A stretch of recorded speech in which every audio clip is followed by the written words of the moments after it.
अस्सलाम वालेकुम स्टूडेंट्स, उम्मीद करता हूँ बेटा आप तमाम बच्चे खैरियत से होंगे। हमारी जो आपकी लास्ट मुलाकात हुई थी उसमें हमने चैप्टर नंबर 6 की थ्योरी को कंप्लीट किया था। आज हम चैप्टर नंबर 6 के न्यूमेरिकल्स को स्टार्ट करने जा रहे हैं और एक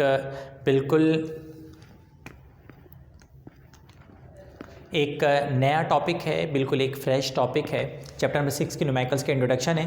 पहली बात तो ये कि चैप्टर नंबर 6 के न्यूमेरिकल्स करने से पहले एक बात मैं आपको क्लियर कर दूं कि आपके पास हर सूरत में चैप्टर नंबर 6 के न्यूमेरिकल्स की पीडीएफ होनी चाहिए, जो मैंने आप लोगों को सेंड की थी और ग्रुप में मेरे ख्याल से आप तमाम बच्चों के पास मौजूद है। ये बिल्कुल उसी पीडीएफ की मैं बात कर रहा हूँ कि जिस पीडीएफ से आप लोगों ने चैप्टर नंबर 4 के न्यूमेरिकल्स किए थे। चैप्टर नंबर 4 के जब न्यूमेरिकल्स आप लोग कर रहे होंगे तो चैप्टर नंबर 4 के न्यूमेरिकल्स में पूरे के पूरे जो चैप्टर 4 के न्यूमेरिकल्स हैं उनमें आपने पीडीएफ के अकॉर्डिंग ही किया है, तो लिहाजा आज के जो न्यूमेरिकल्स हैं उनको भी आप उसी पीडीएफ के अकॉर्डिंग करेंगे कि जो मैंने आप लोगों को पीडीएफ सेंड की हुई है। और बाकी अगर बिलफर्ज किसी के पास ये पीडीएफ मौजूद नहीं है तो यूट्यूब का जो आपके पास जब ये वीडियो अपलोड होगी तो जो उसकी डिस्क्रिप्शन होती है वहाँ पे भी मैं उसका लिंक दे दूँगा, तो आप उस लिंक पे क्लिक करके इस पीडीएफ को हासिल कर सकते हैं बासानी और फिर उसके बाद अपनी जो एजुकेशन है वो आगे की तरफ आप ले जा सकते हैं। हमारे पास आज जो टॉपिक स्टार्ट हो रहा है चैप्टर नंबर 6 के न्यूमेरिकल्स के स्टार्ट हो रहा है।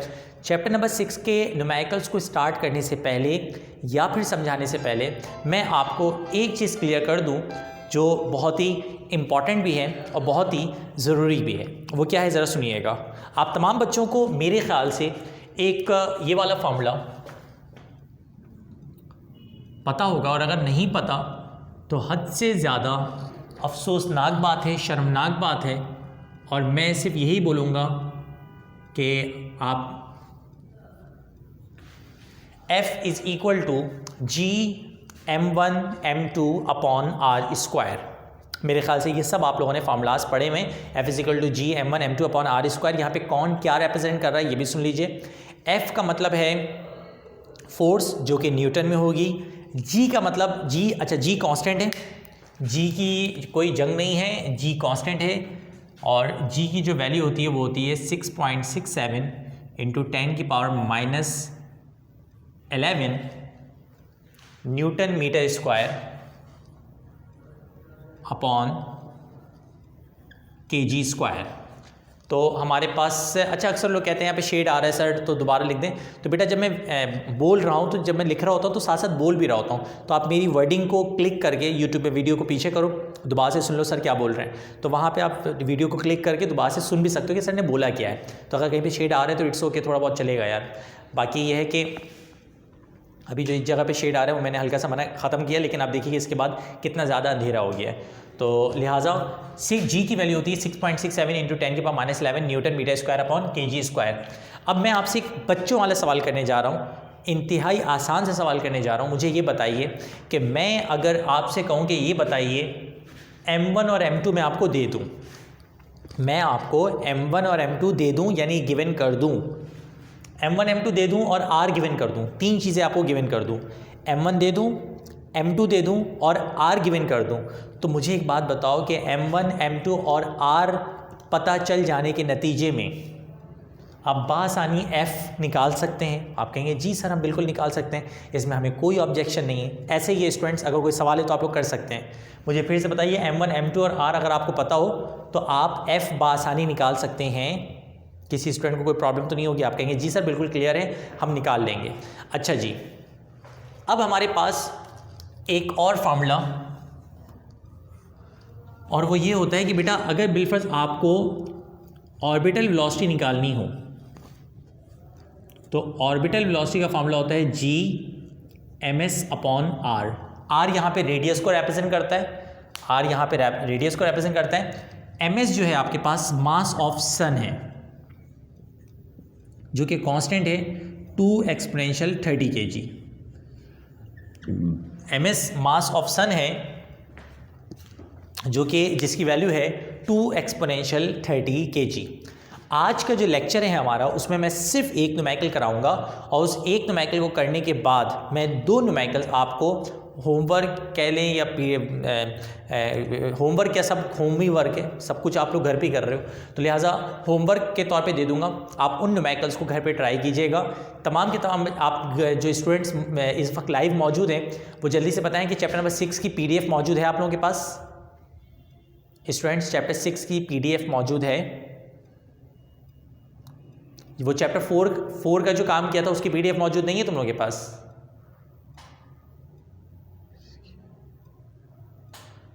चैप्टर 4 की PDF है ना, तो चैप्टर नंबर 4 के साथ ही चैप्टर नंबर 4 और 5 है, वो तो पिक्स में है ना। मैंने उससे पहले तुम लोग को एक PDF सेंड की थी जिसमें चैप्टर नंबर 6 के न्यूमेरिकल्स मौजूद थे। चलो खैर, अगर नहीं भी मौजूद तो चैप्टर नंबर 6 के जो न्यूमेरिकल्स हैं उनमें कौन कौन से न्यूमेरिकल्स आपने करने हैं, कौन कौन से न्यूमेरिकल्स आप कर लोगे वो मैं बाद में बताऊंगा। अभी मैं अपनी तरफ से एक न्यूमेरिकल करवा रहा हूँ। जल्दी से क्वेश्चन लिखें। क्वेश्चन नंबर 1 लिखें, राइट डाउन करें क्वेश्चन। लिखें 2 बॉडीज, 2 बॉयज़, लेकिन 2 बॉयज़ ऑफ मासेस, बॉयज़ मतलब लड़के, ठीक है। 2 बॉयज़ ऑफ मासेस, ये क्वेश्चन नंबर 1 मैं अपनी तरफ से करवा रहा हूँ।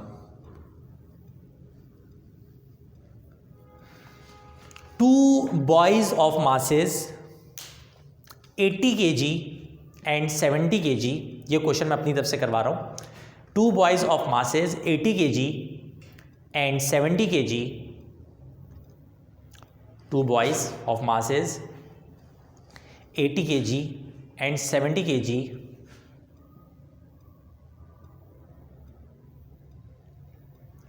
are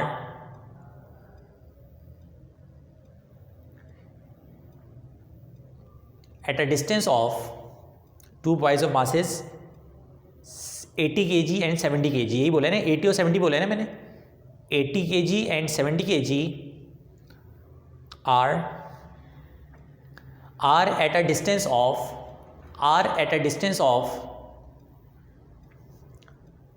2 meter, are at a distance of 2 meter.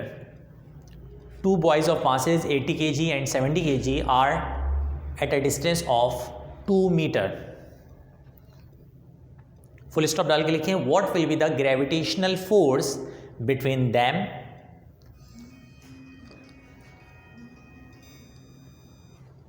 what will be the gravitational force between them, what will be the gravitational force between them, and what will be the gravitational force between them, and is this force, what will be the gravitational force between them, and is this force worth worrying about, and is this force worth, कहते हैं ना तुम्हारी को worth ही नहीं है, वो वाला worth है। is this force worth worrying about करके क्वेश्चन मार्क बना दो। Is this force worth worrying about? चलिए जी स्टूडेंट्स, मेरे ख्याल से आप लोगों ने राइट डाउन कर लिया है और आप तमाम बच्चों ने इसको worth worrying about, WORRYING, is this fourth worth worrying about. Okay ji, अब आइए सबसे पहले तो मुझे एक बात बताइए, आप तमाम स्टूडेंट्स को क्लियर हो गया होगा कि यहाँ पे 2 मासेस दिए हुए, एक M1 है पहली बॉडी का मास जो कि है 80 kg, फिर M2 है जो कि है 70 kg, उसके बाद आपके पास फासला दिया हुआ है R जो कि है कितना मीटर, 2 मीटर। अच्छा ख्याल रखिएगा, अगर वैल्यू ग्राम में हो तो 1000 से डिवाइड करा के केजी में कन्वर्ट करना पड़ता है, अगर वैल्यू सेंटीमीटर में हो तो डिवाइड बाय 100 करके मीटर में कन्वर्ट करना पड़ता है। यहाँ पे सारी की सारी वैल्यू स्टैंडर्ड में होनी चाहिए, ठीक है। तो M1 80 kg है, M2 70 kg है और R कितना है, 2 मीटर। मेरे ख्याल से बातें समझ में आ रही हैं आप लोगों को। अब आइए आगे चलते हैं। वो कहते हैं कि आप फोर्स निकालें और साथ में ये भी बताएं कि इज दिस फोर्स वर्थ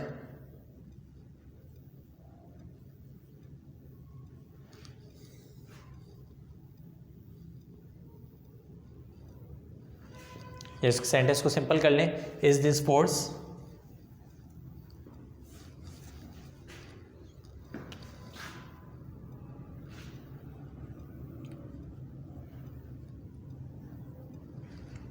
इस फोर्स की कोई वर्थ होगी, इस फोर्स की कोई हैसियत होगी। आओ पहले तो हम सॉल्व करते हैं। मुझे एक बात बताओ, आप तमाम स्टूडेंट्स को समझ में आ गया होगा कैसे सॉल्व करेंगे। मैं करके दिखा रहा हूँ। फार्मूला लगाएंगे since F is equal to G m1 m2 upon में क्या आ जाएगा आर स्क्वायर। सारी वैल्यूज़ पुट कीजिए जनाबे अली। वैल्यूज जो पुट करेंगे तो बनेगा F इज़ इक्वल टू जी जगह क्या आएगा भाई साहब 6.67 इंटू 10 की पावर -11, m1 की जगह आ जाएगा 80, m2 की जगह आ जाएगा 70 और r की जगह आ जाएगा 2 का स्क्वायर। ठीक है, अब आप कैलकुलेटर निकालें, लिखें this multiply by this multiply by this, पहले इज इक्वल टू कीजिएगा, जब आंसर आए उसको 4 से डिवाइड कर दीजिएगा और बताइएगा क्या आ रहा है। पूरी वैल्यू सॉल्व करके बताएं।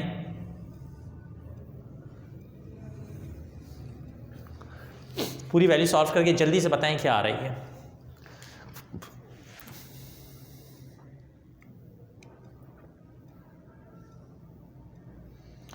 पूरी वैल्यू सॉल्व कीजिए और बताइए कितनी वैल्यू आ रही है या फिर क्या वैल्यू आ रही है।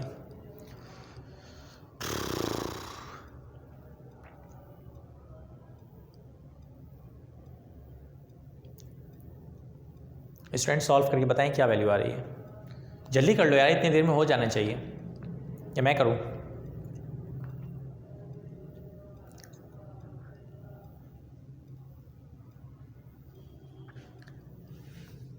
किसी स्टूडेंट की तरफ से अभी तक रिप्लाई नहीं आया, मैं खुद ही कर लेता हूँ। वैल्यू आएगी 6.67 इंटू 10 की power -11 multiply by 80 multiply by 70 is equal two divided by 4, 9.33 exponential -8। यार मेरी तो कुछ और आ रही है, 9.338 एक्सपोनेंशियल -4 आ रही है, -8 आ रही है मेरी, 9.338 एक्सपोनेंशियल -8, 9.338 एक्सपोनेंशियल -8। तो ये वैल्यू आ गई बेटा 9.338 एक्सपोनेंशियल -8 न्यूटन। ठीक है, लिखा जाएगा this force is not worth worrying about. अब आप कहेंगे इसका मतलब क्या है, this force is not worth worrying about.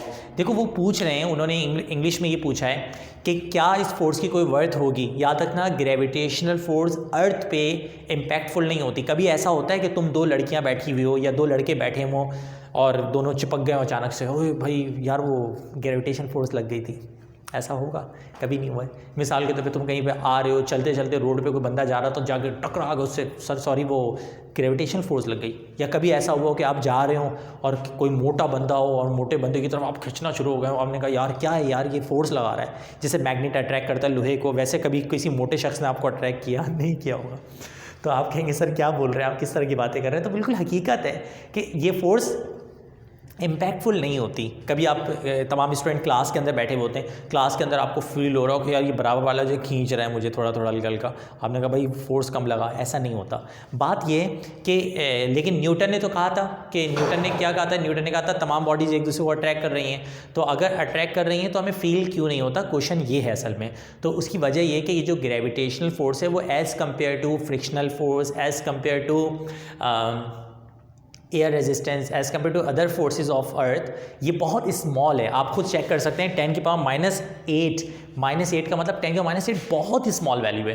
क्योंकि ये वैल्यू बहुत ही स्मॉल है तो इसकी कोई वर्थ नहीं होगी, बल्कि ये दोनों बॉयज़ को फील भी नहीं हो रही होगी। इसका मतलब क्या है कि तमाम बॉडीज़ एक दूसरे को अट्रैक्ट कर रही हैं, बट वो इतनी कम फोर्स से कर रही हैं कि वो हमें फील नहीं होती। अब मुझे सिर्फ इतना बताओ, ms क्या है, मास ऑफ सन है बेटा, ms मास ऑफ सन है, 2 एक्सपोनेंशियल 30 kg होता है, इस कांस्टेंट वैल्यू है।